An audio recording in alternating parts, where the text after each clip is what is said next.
दलितों को शंकराचार्य बनाओ, दलितों के साथ रोटी बेटी का संबंध करो, दलितों को मंदिर का पुजारी बनाओ, स्वागत है। फिर आप जाति जाति करते हो, फिर कहते हो कि दलित मेरे बराबर नहीं बैठ सकता। धीरेन्द्र शास्त्री के तमाम ऐसे वीडियो भी वायरल हैं जहां धीरेन्द्र शास्त्री जी दलित से कहते हैं तू पैर मत छू, हम अपवित्र हो जाएंगे। और मध्य प्रदेश की ही घटनाएं है, मध्य प्रदेश से ही धीरेन्द्र शास्त्री, हाँ देखिए धीरेन्द्र शास्त्री मध्य प्रदेश से आते हैं और मध्य प्रदेश की तमाम ऐसी घटनाएं हुई हैं, दलित आदिवासी और पिछड़ों के साथ जातियां हुई, कहीं उनको मारा गया, पीटा गया, पेशाब पिलाया गया, कहीं पेशाब किया गया उनके ऊपर। तो उस पर तो धीरेन्द्र शास्त्री का कोई स्टैंड नहीं है, ना उस पर कोई बयान आता है कि भैया ये हिंदू हैं, हिंदुओं के साथ अत्याचार क्यों कर रहे हो। क्या पहल है? एक तरफा पहल है। जात पात की करो विदाई, बनाओ सबको शंकराचार्य। धीरेन्द्र शास्त्री में साहस है, बनाओ दलित को शंकराचार्य, बनाओ आदिवासी को शंकराचार्य, बनाओ इनको उनको, हाँ तो पहले शंकराचार्य बना के एग्जाम्पल सेट करो ना। मीठा मीठा गप गप और कड़वा कड़वा थू थू। जब वोट लेने का नंबर आएगा, जब मुसलमानों के खिलाफ लड़ने का नंबर आएगा, जब सत्ता में काबिज होने का नंबर आएगा, तब आपको दलित और पिछड़ा याद आएगा। जी ये दलित पिछड़ा नहीं, ये हिंदू है। और जब बात आएगी शंकराचार्य बनाने की, मंदिर में पुजारी बनाने की, व्यापारी बनाने की, जज बनाने की, वकील बनाने की, अफसर बनाने की, तब ये कह देंगे ये अछूत है। तो ये सब चीजें किसे आप सिखा रहे हो, किसे पट्टी पढ़ा रहे हो? 21वीं सदी चल रही है, सोशल मीडिया का जमाना है। आज का युवा संविधान के महत्व को समझ रहा है, आज का युवा सब चीजें जान रहा है। अब धीरेन्द्र शास्त्री खुद को साधु बताते हैं और धीरेन्द्र शास्त्री का बयान देखा कि हमारी यात्रा में चल रहे लोग बड़े सयाने, आगे चले जाते हैं, चाट पकौड़ी खा जाते। 3 दिन यात्रा करी और यात्रा करके बेहोश हो गए, उन्हें ड्रिप लगाने के लिए डॉक्टर आ रहे हैं। भैया धीरेन्द्र शास्त्री जी, आपको तो ईश्वरी संदेश आते हैं, आपका तो डायरेक्ट कनेक्शन है ऊपर से, फिर 3 दिन की भी यात्रा नहीं झेल पाए। और इनका सारा ध्यान हिंदू एकता पे नहीं है, इनका सारा ध्यान ये चाट पकौड़ी के काउंटर पे कोई चाट पकौड़ी ना खा जाए। कह रहे जी हमें एक भी दोना पत्तल ना मिला खाने को। तो ये सब बातें क्या एक साधु की, हाँ तो ये क्या एक साधु की बात भाषा होनी चाहिए ऐसी? ये सब लोग साधु नहीं है, साधु के भेष में बैठे हुए व्यापारी हैं। ये अपनी अपनी दुकानें चला रहे हैं और इनको पीछे से बीजेपी और आरएसएस का सहयोग प्राप्त है। हरियाणा में बीजेपी की सरकार है, तो इसलिए ये इस तरह से माहौल को बनाने की कोशिश कर रहे हैं। जो दलित पिछड़ा है वो नौकरी ना मांग ले, तो इसलिए सनातन बना है। उनका विचारों का काम ही यही है। उनसे मंदिर के झंडे दिलवाए जा रहे हैं, यात्राएं निकलवाई जाएंगी। जब नौकरी देने की बारी आएगी तो नौकरी कोई और ले जाएंगे, ईडब्ल्यूएस कोटा नौकरी ले जाएगा। आजकल आप देख रहे हो ईडब्ल्यूएस की जो मेरिट है वो पिछड़ों से भी नीचे जा रही है। ईडब्ल्यूएस की सीटें 10% के हिसाब से 200 रहेंगी, तो और 27% की जो पिछड़ों की सीटें हैं वो 100 रह जाएंगी। तो इस बात को हमारे दलित पिछड़े को भी समझना पड़ा। चुनाव में समझ में नहीं आती है चीजें, तब तो सारे हिंदू बन जाते हैं ना। तब ये बेचारे फंस जाते हैं, वो 10,000 के लालच में आ जाते हैं, कहीं ये शोभा यात्राओं के चक्कर में फंस जाते हैं। तो इस बात को हमारे दलित पिछड़े साथियों को भी समझना पड़ेगा कि जो लोकतंत्र की लड़ाई है इसका ठेका सिर्फ विपक्षी पार्टियों ने नहीं उठा रखा है। वीडियो देख रहे हैं उसमें मुसलमान ये कह रहे हैं अगर यादव वाली सीट पर अगर किसी मुसलमान को टिकट देना है तो यादव हिंदू बन जाते हैं, बीजेपी में चले जाते हैं, वो मुसलमान वो भी गलत है भाई। जब आप संविधान की लड़ाई लड़ रहे हैं, कोई भी जाति हो, जैसे मुकेश सहनी का भी बयान आया था, वो ऑफिशियल है या अनऑफिशियल ये मुझे जानकारी नहीं है, वो भी ये कह रहे हैं कि जो महागठबंधन में अलायंस होना चाहिए तो जो उनकी जाति है, मल्ला जाति है, मल्लाओं का वोट यादवों को ट्रांसफर नहीं हुआ। नहीं हुआ तो ये बात आप पहले कहते। आप तो डिप्टी सीएम का जो अपना, उन्होंने कहा यादवों की डर के वजह से नहीं होता है। डर काहे का डर है? ये तो एक मीडिया का बनाया हुआ नरेशन है। मैं भी तो यादव हूं, मैं बताऊं मैंने किसका हक हकूक खा लिया?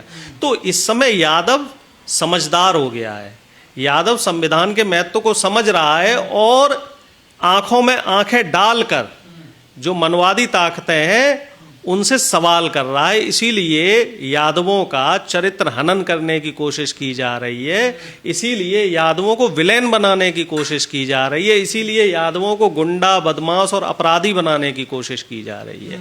असली सवाल और असली जो जड़ है वो ये है। तो इस यात्रा का भी असर पड़ा क्या बिहार में? कुछ बिहार में यात्रा का भी असर रहा है और दूसरा फैक्टर और रहा है कि जो हरियाणा से और गुजरात से जो स्पेशल ट्रेनें चलाई गई हैं, इनका भी एक असर रहा है। लाखों की संख्या में वोटरों के रिजर्वेशन करा के उनको वोट डलवाए गए और फिर उनको वापस उनकी भी व्यवस्था की गई। चारों तरफ से एक प्रपंच रचा गया। तो बहुत सारे, चूंकि सरकार में बैठे हुए हैं, पूरा सिस्टम इनके पास है, पूरी सरकारी मशीनरी। अब देखिए, ये बड़ा दुखद है, जो इस तरह के बयान जो आ रहे हैं वो कहीं ना कहीं बहुत दुखद और पीड़ादायक है। इस तरह की चीजें, संजय यादव हैं, उन पे सब आरोप लगा रहे हैं, वो भी गलत है, क्योंकि घर के मसले में किसी बाहरी व्यक्ति को इन्वॉल्व नहीं होना चाहिए। यही बात हमने उत्तर प्रदेश में भी देखी थी कि जब अखिलेश जी और शिवपाल जी के बीच में झगड़ा हुआ और उसका खामियाजा पूरे उत्तर प्रदेश को भुगतना पड़ा। बीजेपी उसी दौरान मजबूत हो गई और अभी तक मजबूत है। और अगर इसी तरह का झगड़ा बिहार में चलता रहेगा तो उसका लाभ कहीं ना कहीं बीजेपी को मिलेगा, और मिल भी रहा है।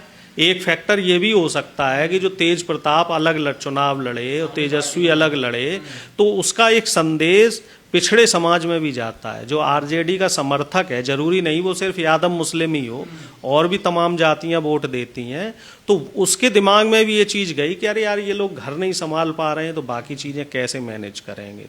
तो बहुत सारे ऐसे फैक्टर रहे हैं जिनकी वजह से ये चुनाव प्रभावित हुआ है। और कुल मिला जुला के ये है कि लोकतंत्र के लिए ठीक नहीं रहा हूँ कि अगर हम बसपा के साथ गठबंधन कर लेते तो हमें उसका ज़्यादा बेनिफिट मिलता, या मुकेश सहनी की जगह हम ओवैसी से गठबंधन कर लेते तो हमें उसका ज़्यादा बेनिफिट मिलता।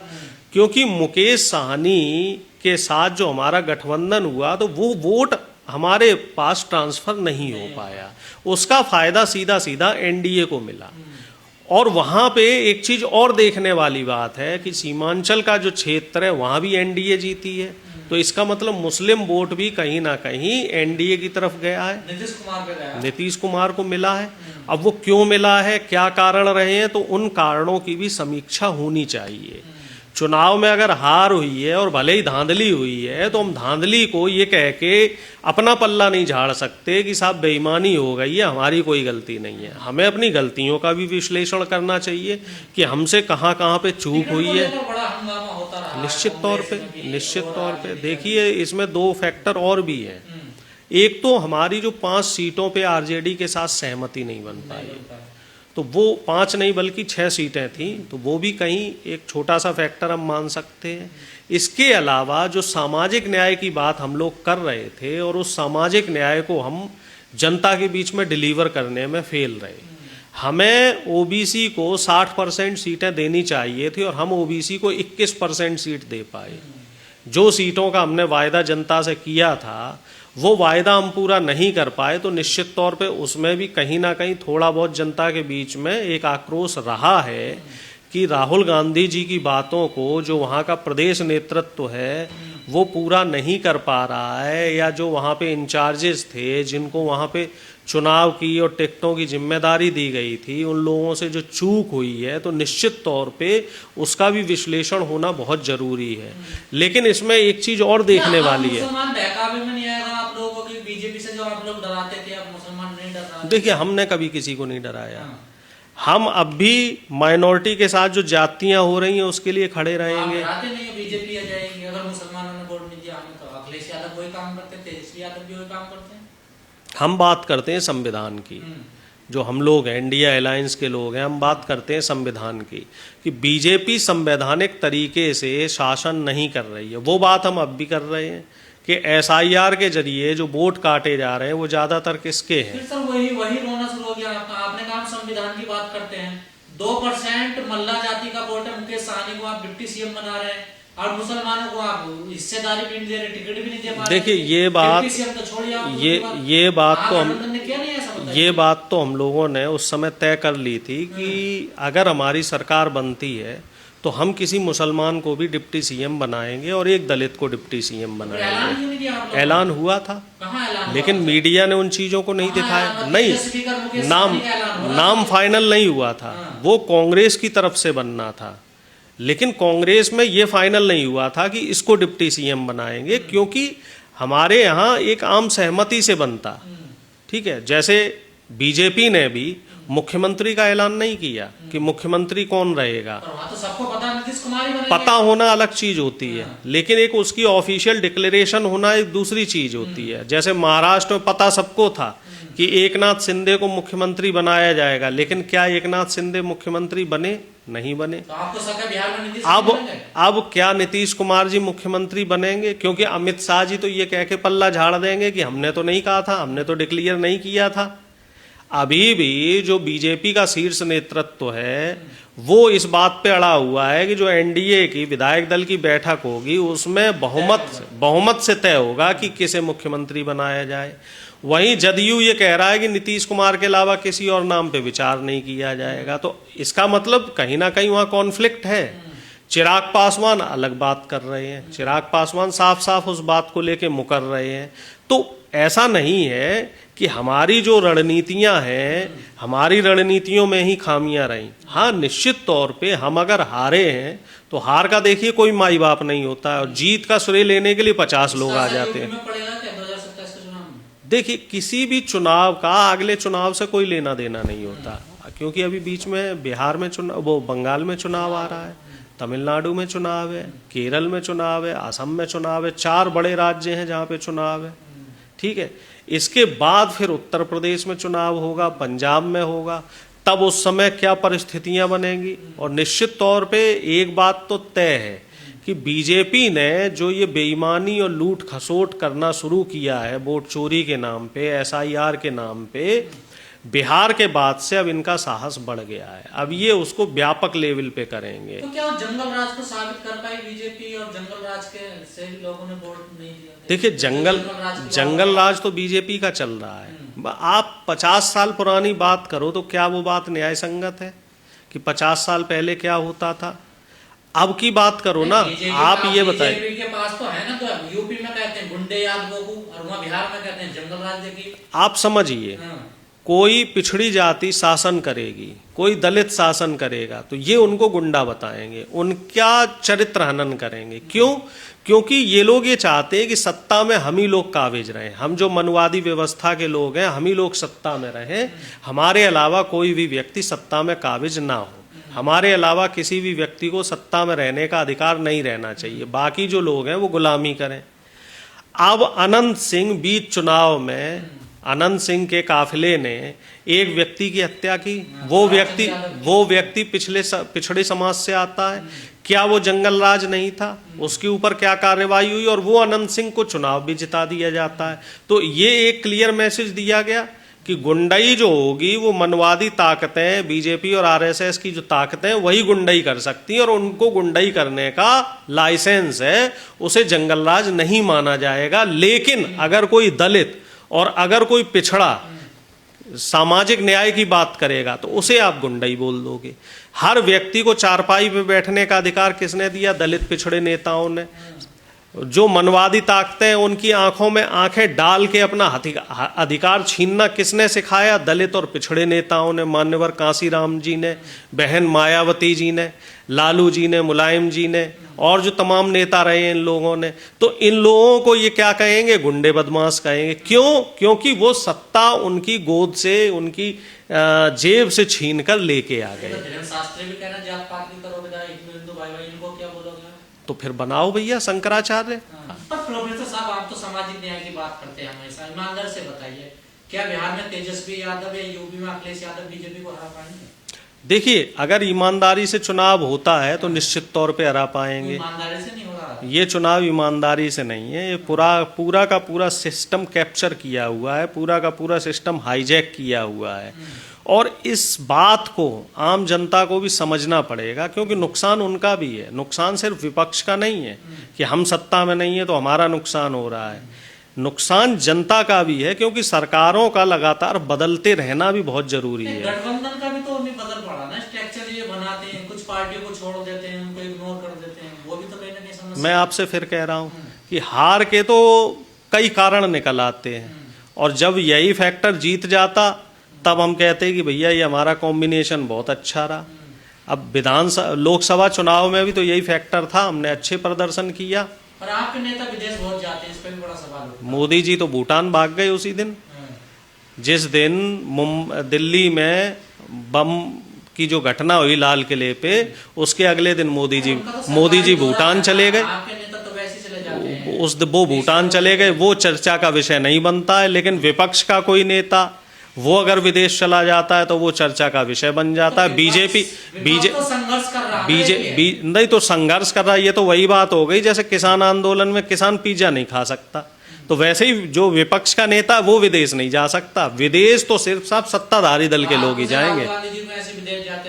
जो सब लोगों को आज़ादी है, सब लोगों को आज़ादी है, सब लोग विदेश जाएं, देश में घूमें, सबको आज़ादी है, क्योंकि देश में संविधान है। संविधान है तो हर व्यक्ति की एक व्यक्तिगत जीवन भी है।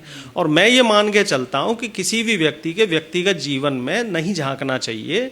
जैसे एक वीडियो वायरल हुआ, राहुल जी अपनी भांजी के साथ जा रहे थे, हालांकि मैं इस पे चर्चा नहीं करता, लेकिन बीजेपी वाले कह रहे हैं कि भैया राहुल जी एक युवती के साथ जा रहे हैं। अब उनकी सोच देखिए कि कोई व्यक्ति अपनी बहन, बेटी, भांजी के साथ भी नहीं घूम सकता। तो इनका आचरण समझिए कि ये लोग किस हद तक गिरे हुए हैं। लेकिन जिस तरीके से ये चुनाव एक तरफा हो गया, बीजेपी का स्ट्राइक रेट, एनडीए का स्ट्राइक रेट 90% से ऊपर है, तो वो बहुत सारे सवाल खड़े कर रहे हैं। जो सवाल जो है वो जनता को भी जानना जरूरी है।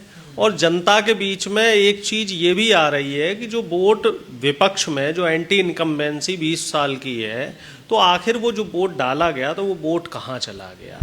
कई चीज़ें ऐसी हैं जो चुनाव आयोग और एनडीए सरकार दोनों को संदेह के घेरे में खड़ा करती है। अब उनको हम सिलसिलेवार समझते हैं।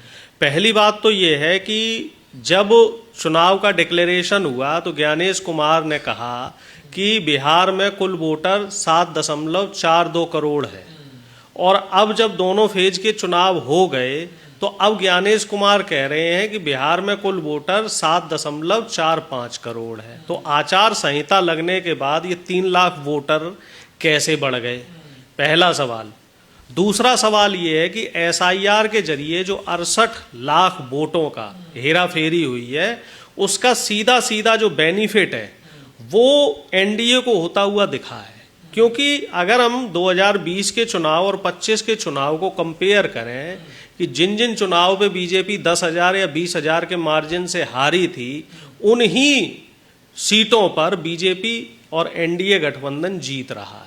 जो महागठबंधन के वोट कटे हैं, बिल्कुल बिल्कुल उन्हीं के वोट काटे गए हैं। 64 लाख वोट कटे हैं, वो महागठबंधन के कटे हैं। भाई हम तो यही कहेंगे, जो आंकड़े हैं वो आंकड़े इसी बात को कह रहे हैं कि महागठबंधन के वोट काटे गए हैं और उसका सीधा फायदा बीजेपी को होता हुआ दिख रहा है।